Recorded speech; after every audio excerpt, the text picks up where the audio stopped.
Hello creatures, it's the first day of the stay home reading rush today. So today I'm going to start my vlog and I'm also going to be doing the stay home reading tag that was posted alongside the announcement for this readathon because I didn't do it in my TBR video. So I'm going to start with the tag and then I'll get into the vlogging and all that stuff later. There are 7 questions for this reading tag. The last one is your reading rush TBR, which obviously I have a separate video for, but I will be redoing it for the purposes of this video for a reason. There's some stuff happening with the TBR, unfortunately. So the first question is, how is your reading going while staying at home? Mine has actually been going really well. I'm a fairly prolific reader most of the time anyway, but I've been keeping a really good pace. I've managed to close the gap. I was very far behind on my Goodreads goal, and I've managed to close that gap now, which has been really, really good and made me feel much better about where I was at. I'm reading a lot, like a whole lot, which is fantastic. It's not the most books I've ever read in a month at the moment, but it's probably going to get close, and if the isolation continues for as long as I think it will, I imagine my reading will only increase rather than decrease. So yeah, I'm actually really pleased with how my reading's been going. It's been a nice escape for me, I think. The second question is, where have you been reading at home? So mainly in my bedroom, a bit in the lounge room. I actually read a fair bit where I film as well. It's just at our dining room table, but I find it really comfortable to sit here and read. I have been reading a little bit when I've been going on walks, just thumbing through on my phone or whatever, but mainly in my room or in our lounge room. The third question is, what's the best book you've read during isolation? And it's really difficult. I've had a heap of 5-star reads lately. I've got 4, but they're all different genres, so I'm just going to say them. Aurora Rising by Jay Kristoff and Amy Kaufman, because I loved that. That was fantastic from every perspective, but especially a plot one. So that's sci-fi. YA Contemporary was Heartstopper Volume 3 by Alice Oseman, because I loved that so much. Beautiful Stranger by Christina Lauren. That's a adult romance, leaning more towards erotica. I really, really loved that. That was fantastic. And then the last one is fantasy, and that would be The Paper Magician by Charlie N. Holmberg. I really, really loved that. It is quite young YA, but it was really, really good. I thoroughly enjoyed it. What's your favourite feel-good book? Again, I have 4 because I'm seeing this as books that I want you to read if you feel sad. I've got different options for you. So I've got Josh and Hazel's Guide to Not Dating by Christina Lauren. This was the first one of their books I ever read. I love it. It's really cute. It's fluffy. Like, if you like New Girl, I think you would like this. Red, White and Royal Blue by Casey McQuiston. It's really cute. It's gay. It's great. Everyone on the planet seems to have read it, but it makes me happy. I've reread it 3 times since it came out.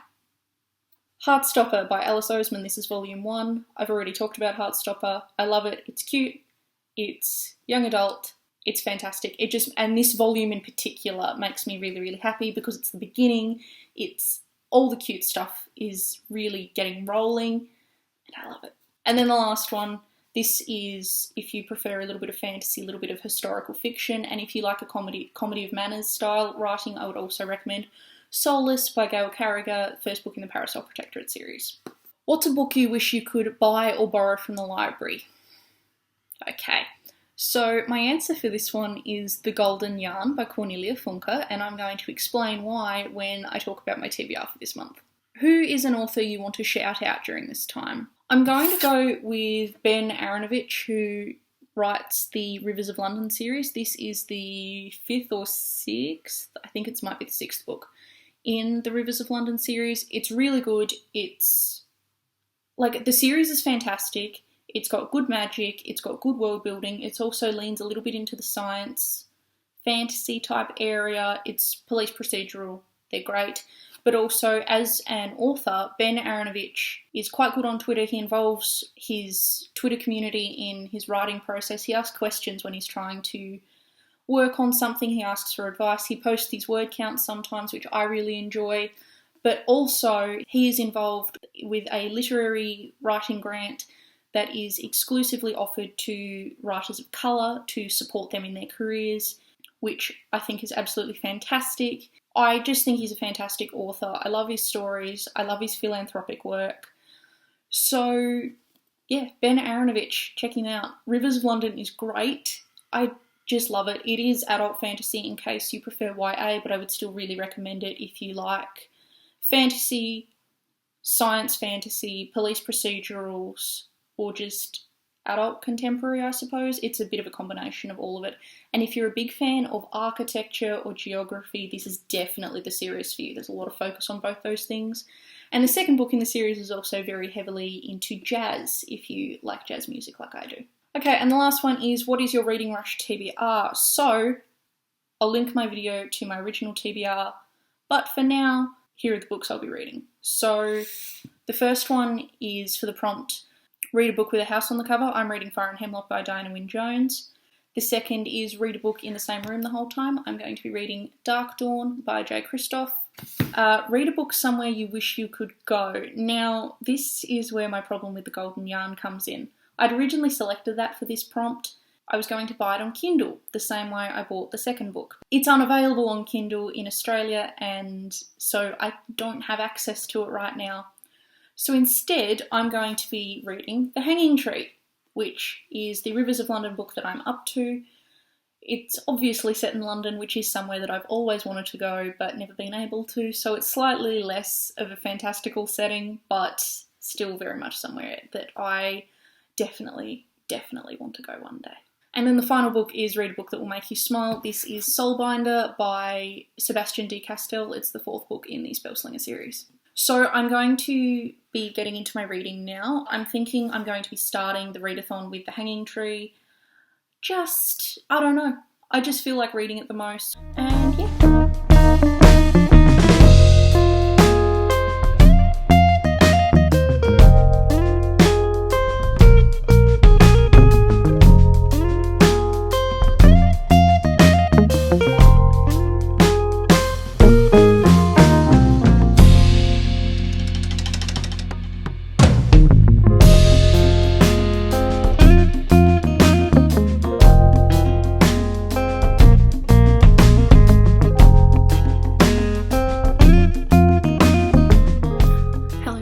I got about halfway through this one yesterday, so I'm going to see if I can finish it today and hopefully get some schoolwork done on top. I'm really enjoying it. I'm kind of annoyed I don't have more books in the series at my house, but I'm really enjoying it. I'm hoping I get this one done today, and I'd also really like to start Dark Dawn, I think, will be the next one.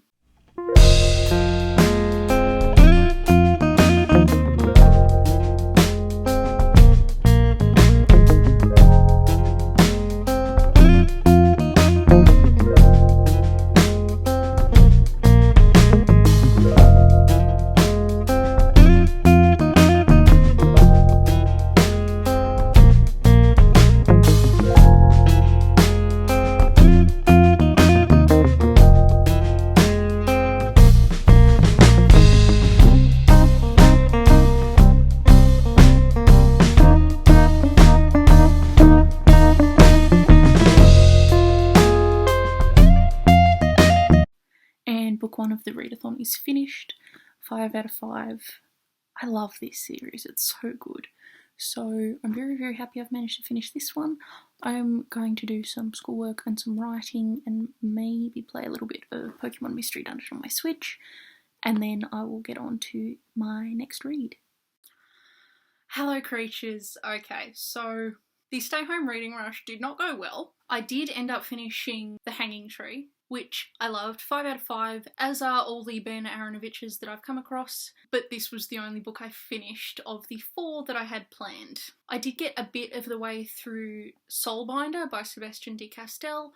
Again, I didn't finish it, I hit a really bad reading slump, so getting even a part of the way through this book was a really good thing for me, just with where my reading was at, but that's fine, I'm not fussed. Like, I kept up a pretty hectic reading pace for all of April. I'm going into another hectic reading pace for May, so I'm kind of okay with messing up my stay home reading rush a little bit. But yeah, that's basically it. I got 1 book done out of the 4 I had planned.